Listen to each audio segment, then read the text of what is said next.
अपने माँ बाप का, अपने देश का, तो तुम्हें पढ़ना पड़ेगा।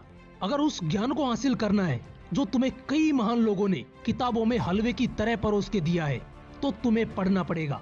और अगर पढ़ना है तो लड़ना पड़ेगा। लड़ना पड़ेगा तुम्हें आलस से, रातों से, बाबू सोना वाली बातों से। लड़ना पड़ेगा तुम्हें नींदों से जो तुम्हें बार बार बिस्तर की तरफ खींचती हैं।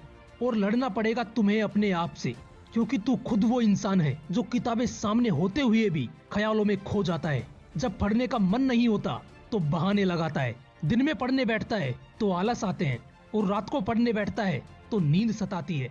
यही होता है ना तुम्हारे साथ। कोशिश तो जरूर की होगी तुमने सुबह उठकर पढ़ने की, पर तुम्हारे सामने तो अलार्म भी थक कर सो जाता है, लेकिन तुम्हारी नींद नहीं खुलती। तुम्हारे एग्जाम आने वाले हैं, पर तुम अपनी पढ़ाई को लेकर इतना सीरियस नहीं हो जितना तुम्हारे माँ बाप तुम्हारे फ्यूचर को लेकर सीरियस हैं। तुम्हें पता होगा तुम्हारे पापा सुबह जल्दी उठकर काम पर निकल जाते हैं, और सुबह जल्दी उठने के लिए उन्हें कोई अलार्म लगाने की जरूरत नहीं पड़ती। पता है उनकी नींद बिना अलार्म के कैसे खुल जाती है? उसका सिर्फ एक रीजन है, क्योंकि उनके ऊपर जिम्मेदारियां हैं। तुम्हें भी तो कम से कम 2 वक्त का खाना चाहिए होता है, फिर school fees, books, coaching fees, school uniform, नए कपड़े, इन सब के लिए पैसे उन्हीं की जेब से तो आते हैं, और उस जेब को भरने के लिए मेहनत उन्हें ही करनी पड़ती है। फिर चाहे सर्दी हो, गर्मी हो, सिर दर्द कर रहा हो, या फिर बुखार ही क्यों ना आ गया हो, उनके पास कोई बहाना नहीं होता। उन्हें पता है कि अगर वो मेहनत नहीं करेंगे तो जेब में पैसे नहीं होंगे, और अगर जेब में पैसे नहीं होंगे तो तुम्हारी फीस नहीं दे पाएंगे। उनके पास जिम्मेदारी है, इसलिए वो बिना बहाने लगाए सब कुछ करते हैं। लेकिन तुम्हारे पास क्या जिम्मेदारी है? एक बार सोच कर देखो। सिर्फ पढ़ाई करने की, वो भी तुम ठीक से नहीं कर पा रहे। तुम्हारे माँ बाप तुमसे क्या एक्सपेक्ट कर रहे हैं? क्या वो तुम्हें कमाने के लिए बोल रहे हैं? नहीं, वो सिर्फ इतना चाहते हैं कि उनका बेटा या उनकी बेटी एग्जाम में अच्छा स्कोर करे, उनका नाम रोशन करे।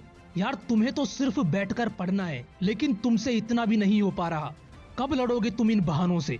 इस दुनिया में ऐसे ऐसे लोग हैं जो अभी आपकी उम्र के हैं, जिनके ऊपर परिवार की जिम्मेदारियां आ चुकी हैं, लेकिन फिर भी काम के साथ साथ वो बिना कोई बहाना लगाए पढ़ाई करते हैं और अच्छा स्कोर करके दिखाते हैं। एक एग्जाम्पल देता हूँ आपको। ये रियल स्टोरी है एक लड़की की, जिसका नाम है शालिनी। करीब 10-12 साल पहले इस लड़की के पिताजी का एक्सीडेंट हो गया था, और इस वजह से इसके पिताजी चल फिर भी नहीं सकते। अब परिवार की जिम्मेदारी उसकी माँ पर आ चुकी थी।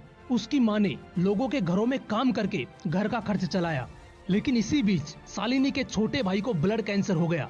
अब परिवार की पूरी जिम्मेदारी शालिनी पर आ चुकी थी, क्योंकि अब उसकी माँ का पूरा ध्यान उसके छोटे भाई का ख्याल रखने पर था। 17 साल की इस लड़की ने दूसरों के घरों में रंगोली बनाई, बर्तन साफ किए, झाड़ू पोंछा किया, और इसके बावजूद इसने अपनी पढ़ाई जारी रखी और 12th के बोर्ड एग्जाम में 85% अंक लाकर अपनी क्लास की टॉपर बन गई। शायद आपकी कंडीशन इस लड़की से 10 गुना बेटर होगी, लेकिन फिर भी आपके पास बहाने हैं पढ़ाई ना करने के। वीडियो के शुरुआत में मैंने बोला था कि लड़ना पड़ेगा। अब लड़ने का टाइम आ गया है मेरे दोस्त। शुरू तो तू कल भी कर सकता है, लेकिन ये कल कल के चक्कर में सारा वक्त निकल जाएगा, और यही वक्त जाते जाते ऐसा थप्पड़ मार के जाएगा जिसकी उंगलियों के निशान जिंदगी भर आपके चेहरे पर दिखाई देंगे। इसलिए आज ही से लड़ना शुरू कर, बहानों से, नींदों से, आलस से, तकलीफों से। तभी तू अच्छे से पढ़ पाएगा, तभी तू नाम रोशन कर पाएगा अपना, अपने माँ बाप का और इस देश का। जय हिंद, वंदे मातरम।